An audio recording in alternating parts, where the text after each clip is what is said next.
Giannis has done a lot of special things throughout his career, and during tonight's win against the Sixers, he did something for the first time in his career. Shoot, first time in NBA history. We'll discuss that and more on the other side of the intro.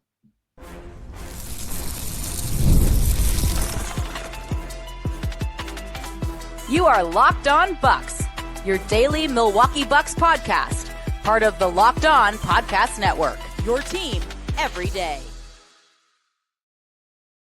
What it do? Welcome to Locked On Bucks, part of the Locked On Podcast Network, your team every day. I'm Camille Davis, an NBA analyst with the Locked On Network and co-host of the Technical Foul podcast. Joining me is Frank Madden, longtime voice of the pod and the founder of brewhoop.com. And we truly do appreciate you for tuning in and making Locked On Bucks your first listen every single day. We are free and available wherever you get your podcast, as well as on YouTube, and you can catch us in newsletter form. Head over to lockedondaily.com and sign up for the free Locked On Bucks newsletter. Today's episode is brought to you by FanDuel. Right now, new customers can get $200 in bonus bets when your first $5 bet wins. Now, Frank, the Bucks beat the zombie Sixers by 13 points tonight, 126-113. And with this win, the Bucks do slide back into fifth place in the East because the Pistons were idle tonight, and now they both have the same record. And if one asks, like, well, how did the Bucks win this game against the zombie Pistons or zombie Sixers? Giannis, and more Giannis. A monster triple-double for Giannis tonight. 35 points, 20 assists, 17 rebounds for the Greek freak. And listen, a playmaking version of Giannis is the version I think that the Bucks need, especially with Dame out. But this was a next-level type of performance from Giannis. This was the first ever 35-point, 20 assist, 15 rebound game. Jokic and Wilt, and let's just stop there. When you're with Jokic and Wilt, like, you already know what type of company you're in. The two of them have had 20 rebounds and 15 assists with 35 points, triple doubles, but never have we seen a 20 assist triple double with the 35 points at least and at least 15 assists. It's the first ever 35-20 game in Bucks history, only the 8th in NBA history, according to our good friend Justin Garcia. It's the third most assists in franchise history, behind Scott Skiles and Guy Rogers. First 30-15-15 game of Giannis' career high 20 assists. Again, just a monster performance from Giannis tonight. Yeah, Justin and I talked in the last one about, it was one of those appreciate Giannis' greatness games the last time we saw the Bucks. And, I know we try to not gloss over that, Camille. There's so many games where he has like 30 points and 12 rebounds and 6 assists, and it's like, well, that's average Giannis night. So we talk about other guys because that's usually, what swings games, right? You just sort of become numb to what Giannis does and can easily take it for granted. So this is the second game in a row. Let's make sure we're not taking this version of Giannis for granted. Mm-hmm. And as much as, there was that period post All-Star break where, it just seemed like he wasn't quite himself. And even tonight, he missed a dunk early, missed a couple layups early. That he normally would make. But then kind of found his groove. Sixers, just did not have kind of the physicality, size, personnel to match up with him tonight. And he was just incredible. And the playmaking obviously is what made this game unique. We've seen, he averages almost 31. So like the 35 points, ho hum, right? We see him do that very regularly. He did hit another 3. Also, another great free throw shooting night. He's 21 of 23 from the free throw line these last 2 games. So maybe we don't want to talk about that too much, but great time to be making free throws in the spring as we near the playoffs. So that was, obviously really nice to see as well. But yeah, 20 assists, only 2 turnovers. Mm-hmm. And I went back at Bucks, they had kind of all of his assists and no real like cheapies. Like there was one like dribble handoff to Taurean Prince where Prince took a couple dribbles and, scored. And so that, might say like, oh, that's like, he didn't really like do much to create that shot. But other than that, it was Giannis attacking off the dribble, kicking out, doing acrobatic stuff in the air. We saw the around the back pass to Kevin Porter Jr. for a dunk in the first half. We saw a beautiful wraparound pass with his left hand to Kuzma for a layup. He was working that inside out kind of high-low game with Brook. all night long. We've seen him do that all season long for years, using Brook's size and just having the confidence to throw the ball down to the big fella. And fittingly, that was how he got his 20th assist. Although it looked Brook almost scared like, me for a second. yeah, it looked like Brook was like almost going to kick it out, which is like, how often does Brook Lopez catch the ball, 2 feet from the basket and then pass it out, right? Like Right. Brook is like a pretty tunnel vision guy when he sort of sets his mind that he's going to score. So yeah, you could almost hear people on the floor being like, Shoot it. shoot it. And so he reconsidered and put it away. But yeah, not a lot of dribbles on those Giannis assists. Other guys, right? Like, a lot of spot up threes, a lot of layups, and you had Pat Connaughton on a kind of typical like Connaughton cut where Giannis, passed right over the defense from the high post. So yeah, I mean, we don't take it for granted, but again, this is, a 7 foot, 250-pound guy just playing like a point guard, running pick and roll, attacking, a set defense from the top, dribble driving, going between his legs, just architecting the offense. And there isn't anybody else this size who's ever been able to do these types of things. Yeah. And for him, to again just continue to be doing this, continue to be playing at the level that he is, again, because of where the Bucks are in the standings, right? It's not going to get the shine that it deserves. But it was nice in the aftermath of this game, like just looking on, social media, like a lot of people from, non-Bucks accounts, league-wide people were kind of opening their eyes saying like, whoa, like that is a monster line from a guy that, we've seen a career full of monster lines from. And, for him to do something that's never been done in league history, that obviously he hasn't done before either, that takes a pretty special performance. And, like last night, last time out, you kind of took him on his back and said, like, we're not going to lose. This one, they were able to stretch the lead out a little bit, but, plus 23 in a, whatever it was, 13-point win, kind of told you about what his effect was on the game. And, again, probably took the Bucks a little bit longer than you would have liked to put this one away. But hey, because of that, we got to see a little bit longer Giannis. And, if they had turned it into a laugh, we probably don't see 20 assists. So we got to see some history tonight. And at a period of time when there's not tons to get excited about with the Milwaukee Bucks, it's nice that we can count on Giannis to be just, again, the greatest player that we'll ever watch in a Bucks uniform and just reminding us night in and night out. Yeah, and that is why I continue to say, as long as the Milwaukee Bucks have Giannis on this team, like the championship window is open, because he by himself is going to hold that up.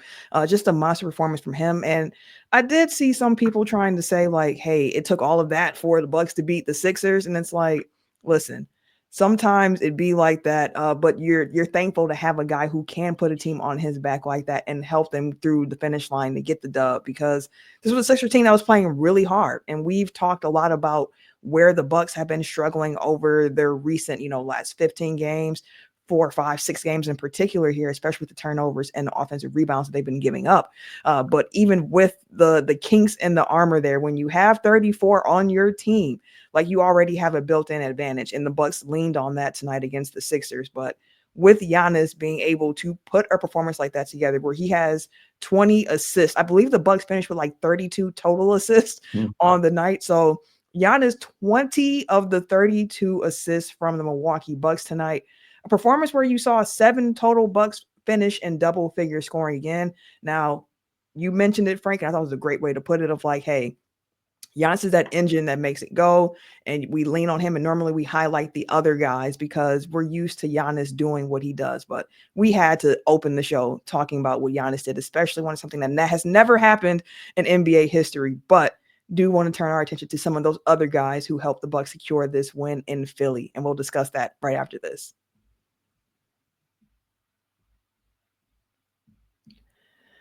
Sometimes I know I'd be tired, especially after the clock change. Every year that clock change seems to mess me up. And if you're anything like me, daylight savings time snuck up on you again as well. So if you've been feeling that lost hour of sleep, 5-Hour Energy has your back. The extra sunshine means more time for fun, but sometimes you need a little boost to power through. So whether you're staying up late watching the March Madness games, or you're squeezing in a round of golf after work, or just trying to keep up with your busy day, 5-Hour Energy gives you that quick, refreshing pick-me-up whenever you need it. It's on-the-go convenience. So whether you're at a game or traveling, it's easy to grab and go, and it'll keep you feeling refreshed. Head over to 5hourenergy.com to find over 15 flavors to choose from, including watermelon, blue raspberry, and peach mango. You can even build your own 12-pack or 24-pack, and it'll be delivered right to your door. If you need one now, go ahead and grab a 5-Hour Energy at your local grocery or convenience store. They are truly everywhere. So stock up today and stay energized. Spring is here, and that means it's home project season. Whether you're refreshing a room or tackling a full renovation, Wayfair is the best kept secret for all things home improvement. From small updates like stylish cabinet hardware to major upgrades like new vanities, sinks, or outdoor lighting, Wayfair has quality products for every budget. I recently upgraded my bedroom with Wayfair, and the selection was incredible. Free and fast shipping made it really easy for us as well. Didn't have to haul heavy items from the store all the way home, up the stairs, and all that good stuff. And the shopping was seamless. I found exactly what I needed to fit my space and my style, and also make my husband feel comfortable in the space as well. So Wayfair makes home improvement easy. Get started now at wayfair.com. That's Wayfair, Wayfair.com. Wayfair, every style, every home.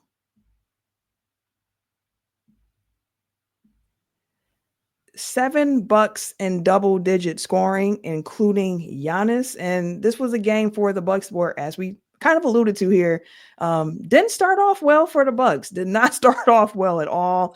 The Sixers led by as many as 17 points in the first quarter. And there was a point in the first quarter I was like, this cannot be life. It can't go this way. Like, it was 25-39 Sixers after the first quarter. They were up by 14 going to the second quarter, but luckily the Bucks were able to outscore the Sixers by 27 points the rest of the way. Now, the Sixers were, keeping it close, making a little comeback. Bucks would pull away. They would come back again. They would pull away. So the Sixers were really frisky in this game. And as we mentioned, Giannis was the driving force behind this Bucks victory. But outside of Giannis, whose performances stood out to you in this Bucks win? I don't know that there were anybody else was really, it really was kind of support by committee. I would say, they're befitting of a team that is missing its second all-star. There was nobody else that kind of came through, at least not in the way that we saw on Tuesday, where, you had Brook and Ryan Rollins kind of coming up with 20+ point performances. So it was more about just balance and guys, playing off Giannis and being able to score efficiently when Giannis was setting them up. Kuzma, 16 points on 10 shots was encouraging to see. He had a couple, 2 of 4 from 3, only 2 for 6 from the free throw line, but 3 blocks from him too. He had a number of plays where, I think in that first quarter, Sixers made some early shots, and you could see they just kind of got confident, got into a little bit of a comfort zone in a way that if you're the Bucks, you don't want to see a lesser team get into a comfort zone. And so it took them a little while, but, I thought Kuzma started to do a little bit more defensively, still had, just a couple of kind of typical Kyle the Clown type, moments where you're just like, what the heck are you doing, man? But, 6 for 10, with him, a guy that obviously the efficiency has been a problem throughout his career, and especially this season. It was nice to see some shots go down for him. And, Brook Lopez, obviously a guy who has been really good generally since the All-Star break, another 17 points on 11 shots from him. He had 3 blocks as well. And like we were talking about, the high-low action with him and Giannis, I thought was really fun to see. And again, they used that size, I think, on the offensive end to really kind of batter the Sixers a bit. They just didn't have kind of the size to compete with the Bucks down low. So I think those guys certainly, and then, I would say more kind of typical performances from, Gary Trent and AJ Green. I think AJ, obviously we talked about him and having some injury issues over the past couple weeks right after breaking out of his slump. It was great to see him go 4 for 5 from 3 tonight, plus 20. 12 points in 19 minutes. So, hopefully at this point, it looks like that, very mini slump is in the rearview mirror for AJ. And I thought Gary Trent as well, 13 points, 3 of 6 from 3, 4 of 5 free throws, drew a important 3-point shooting foul that was that which quarter was that the end of? Was that at the end of the I think it was at the end of the second, I thought. second quarter? Yeah, okay.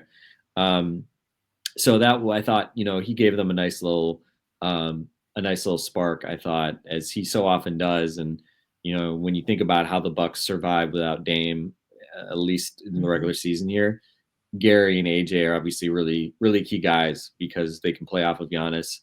They can help kind of steady the ship a bit and, be those kind of marksmen that stretch the defense, and especially Gary with the fact that he can put it on the floor a little bit to create some shots for himself. Obviously, that's really important right now with a lack of guard creation otherwise. So, just an average game from Ryan Rollins, 10 points on 8 shots, 4 turnovers. He was kind of there for some of the bad times, the starters. So interesting, funny to look at the plus minus. Rollins and Kevin and KPJ basically, were alternating the point guard minutes all game long, and Ryan was minus 16, 29 minutes. KPJ a plus 31 in 18 minutes. He was solid, 8 points on 5 shots, 5 boards, 3 assists. So he, again, like not some big wow game from KPJ, but I'd say getting back to looking a little bit more like the guy that had a lot of those types of nice spark plug performances off the bench. So wasn't the 69% shooting and 80 NBA league record, all-time record, 82.5% true shooting performance last game. They kept talking about it. I don't know, the Bucks social team was like, oh, it's the highest free throw percentage since 1998. And I'm like, guys, embrace advanced stats. It's the greatest true shooting performance in NBA history.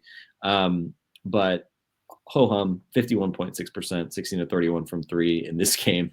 So, I don't know, Camille. It just feels like a team like this that is obviously very reliant on threes, as much as the offense has obviously not been as consistently dominant as you would like it to be, especially with Dame, given the firepower you have.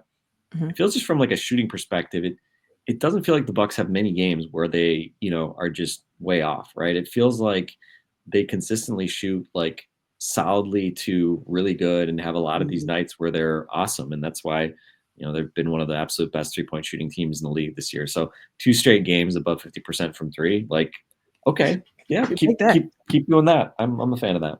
You will, and to your point, I think that's why the nights when the threes aren't falling for the Bucks, it's when you're just it's so loudly, like you're just and you're just sitting there and you're like, man, like this isn't normal for this Milwaukee Bucks team, but because they're pretty consistent, which is why whenever I hear people saying like I think they should take less threes, I'm like, they're good at it. Like they are a good 3-point shooting team. Like I'm not saying I want, Giannis taking 10 of those threes or anything like that. Like in the flow of the offense, if they can find their shooters, it tends to be a good shot for them. And one thing that stood out to me from Kevin Porter Jr.'s stat line overall was just 1 turnover. 1 turnover in 18 minutes, which for KPJ is a positive because the turnovers have been a problem for him. So seeing him have a cleaner game in this one was encouraging. Again, still a few too many turnovers early for the Bucks, but as the game went on, they did clean that up.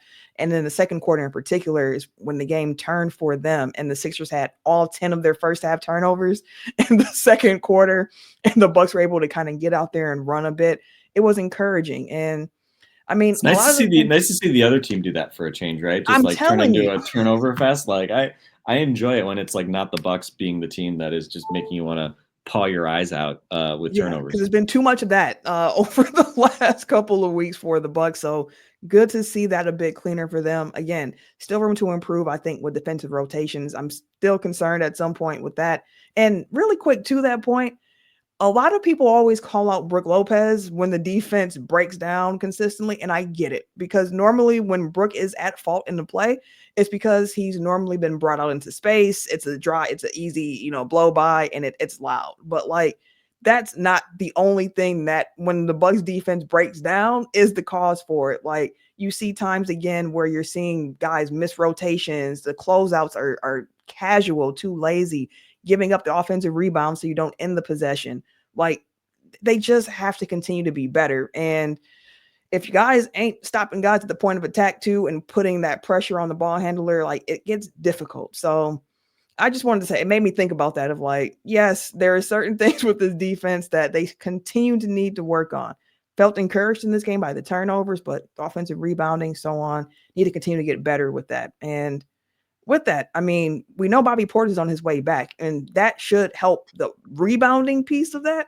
They'll have to continue to remain diligent on the turnovers, but with BP being on his way back soon, as we know, there's another Buck who's is his return close as well. We got some new Damian Lillard injury news to discuss right after this.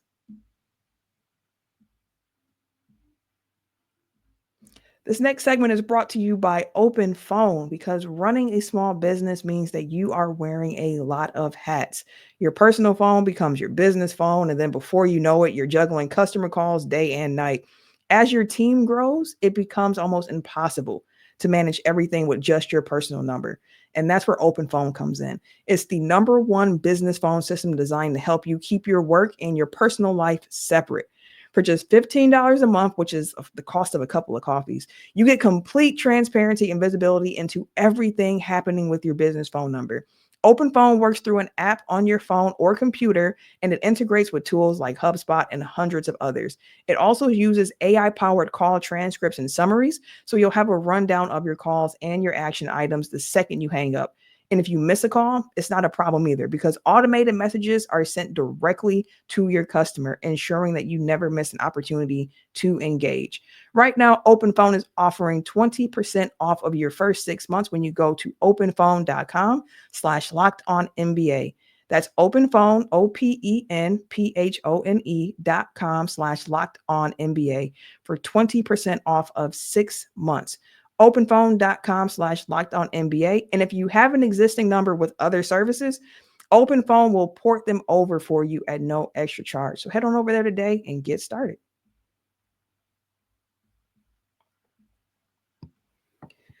So prior to tonight's game against the Sixers, we got a little Damian Lillard news from Doc Rivers, and then we also had an ESPN come out during the game about Dame's health. And tonight's game against the Sixers was the 8th game that Dame has missed with the blood clot situation. And as we know, the regular season is coming to a close. It ends in about 10 days here. Playoffs begin in about 16 or 17 days, depending on if the Bucks open up the playoffs on the 19th or the 20th. And we learned that Damian Lillard did not make this road trip with the team. But as I mentioned, Doc had some encouraging news about Dame before the game. Doc said, quote, "Why mess with it? You know, it was our thing when flying or anything that could affect that. We have so much more hope today than we did 3 days ago. I can tell you that. And so we're going to take everything that we can do to see if there's a way we can get him back," end quote. And Frank, after hearing this from Doc and then also the Shams report that came out the other day as well about how the blood clot size is decreasing in his calf and the Bucks feeling optimistic about his return, how are you starting to feel about the prospects of Damian Lillard actually returning to the Bucks this season? Because you, like me, have kind of been operating under, I'm not expecting anything. And so if it happens, but not expecting anything so far.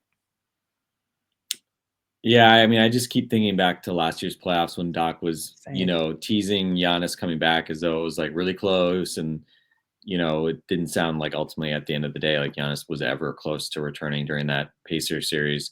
So this being also like a very different type of injury, right? Like muscle injuries are a little bit like better known beasts, right? Versus something like this with a blood clot where, I mean, these are very rare, right? Like this is not a common injury that you see in the NBA, right? Like even having two in a year is pretty rare. There's a lot of history of it, but I don't know what history there is of guys getting a blood clot and coming back, a few weeks later. I think we probably need to hit up the Jeff Stotts, the InStreetClothes.com encyclopedia of NBA injuries to see if there would be any precedent for it. So yeah, I'm going to operate on the assumption, that until there is like a return date set or, cleared for contact type of announcement, I'm just going to assume the Bucks are kind of stuck and Dame's just going to have to take time to get right and not risk anything. So Of course, good to hear that he's doing well, just in general as a human being. Facts. And good to hear that things are progressing and that, even though we started with supposed optimism when it first was announced,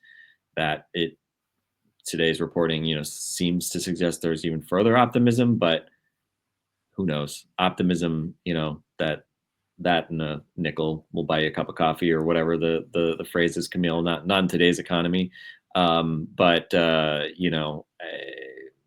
hopefully, but until further notice, unfortunately, this is the version of the Bucks I think that we're going to be watching. And Bobby Portis, I feel a lot more confident Bobby Portis coming back. that one I feel a lot better that I know that's going to happen. But with Dame, yeah, TBD, we'll see. Fingers crossed. Yeah, Bobby makes his return against the Timberwolves, as we have said before. I did see Anthony Edwards turned his ankle tonight. We'll be looking to see more information about that as it comes out, because that would be a big blow to the Timberwolves going forward if Ant is out for any extended period of time heading into the playoffs here. But up next for the Bucks, the Miami Heat. The Miami Heat team that did lose to the Grizzlies tonight by 2 points in the game where Ja Morant seemingly did not learn his lesson or care about the warning the NBA gave him about the 3-point celebration. But prior to tonight's loss, the Heat had won 6 straight games, and 2 of those wins were over pretty good teams, with the Warriors and the Celtics being in that mix. Boston had some injuries there, but still a good win for them. And that comes off the heels of them losing 10 straight games prior to that 6-game win streak before losing tonight against the Grizzlies. Alexander Walker finds the they're taking out the injury. Yeah, I'm literally just trying to watch the Ant injury. Yeah, he turned his ankle. Ant turned his ankle on the coach. Was it the Nets they were playing tonight? I think it was. It wasn't even like on a jump. He just backed up into backpedaled into him. Yeah, he backpedaled into him, which is just, terrible luck. So we'll see. So we'll have to see. Yeah, definitely. Like. Yeah, between KD injuring his ankle and missing the Tuesday game, we don't even talk about the Sixers, right? The Sixers are tanktastic. Like they gave up, quite a while ago, and then getting 2 games against the Pelicans after they've shut down Zion and CJ McCollum. In terms of injury luck, obviously the Bucks seem to be getting a pretty good run of it. And the Lakers, they didn't see LeBron in one of the games. They didn't get Luka or Austin Reeves or LeBron in the other game. So they've been getting a lot of these games kind of served up on a platter, and unfortunately they haven't always been able to take advantage of them. But we'll see. They obviously, with Dame out, they're not going to feel bad for anybody else missing guys, so they could stand to use some help. And we'll see what Anthony Edwards' availability is. But first up comes the Heat, who I think have been probably had one of the weirdest few months in the league, just with the Jimmy stuff, the struggles post Jimmy trade, and then beginning to play better again before tonight's loss. So who knows what we can expect from our old friends, the Miami Heat. Yeah, we know sometimes Miami can be a tough place for the Milwaukee Bucks to play, but they will face the Heat on Saturday, which will be the first time of a back-to-back, because then they're in New Orleans the very next day to play against the short-handed Pelicans. So, of course, we will be back next week on Monday talking about that Pelicans game, probably mentioning some things from that Heat game as well. But that'll do it for today's episode for the week of Locked On Bucks. Appreciate you all for tuning in. Take care of yourselves, and we will be back next week with more Locked On Bucks.